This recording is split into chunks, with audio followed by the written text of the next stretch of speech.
Bonjour, mon nom est François Saint-Arnaud et je suis un avocat en droit des affaires. Je vous parle aujourd'hui de la responsabilité des administrateurs d'une société. À tout de suite.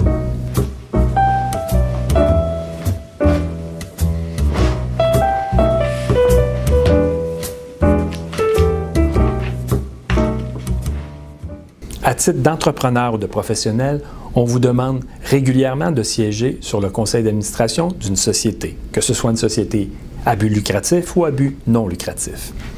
Il est donc important de connaître les responsabilités auxquelles vous pouvez faire face à titre d'administrateur. Nous verrons donc les 4 principales sources de responsabilité pour un administrateur d'une société.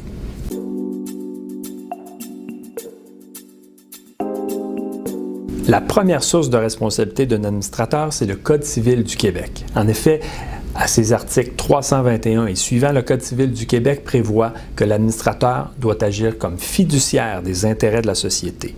À ce titre, l'administrateur a un devoir de prudence et de diligence envers la société et il ne doit pas se mettre en position de conflit d'intérêts. Ainsi, l'administrateur qui ne respecterait pas ce devoir de fiduciaire et de loyauté envers la société pourrait entraîner sa responsabilité personnelle et se voir poursuivi.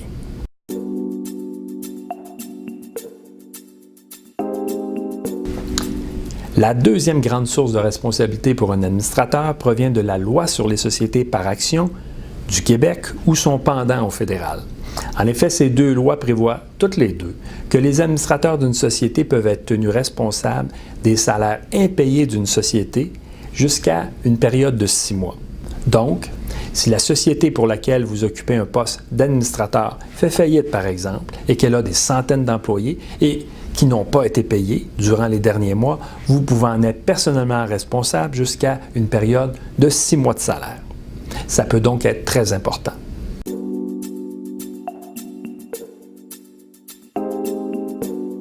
La troisième grande source de responsabilité pour des administrateurs d'une société provient des lois fiscales. En effet, une société doit faire des déductions à la source auprès de ses employés et faire des remises ensuite au gouvernement. Si la société fait défaut de faire ces remises, vous pouvez, à titre d'administrateur, en être personnellement responsable.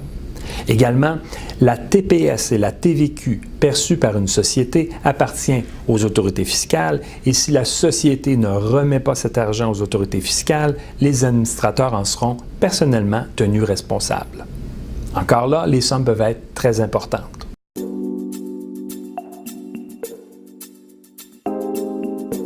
La dernière grande source de responsabilité pour les administrateurs serait de nature pénale. En effet, plusieurs lois québécoises et canadiennes prévoient que leur non-respect peut entraîner la responsabilité des administrateurs de la société concernée. On peut mentionner par exemple la loi sur la qualité de l'environnement et la loi sur la santé et sécurité au travail. On le voit donc, avant d'accepter le poste d'administrateur sur une société, vous devriez y penser à 2 fois. Et si vous décidez d'accepter cette fonction d'administrateur au sein d'une société, vous devriez peut-être considérer d'insister pour la mise en place d'une assurance responsabilité. J'espère que cette capsule vous a plu et je vous invite à partager cette vidéo et à souscrire à notre chaîne YouTube. Et à bientôt!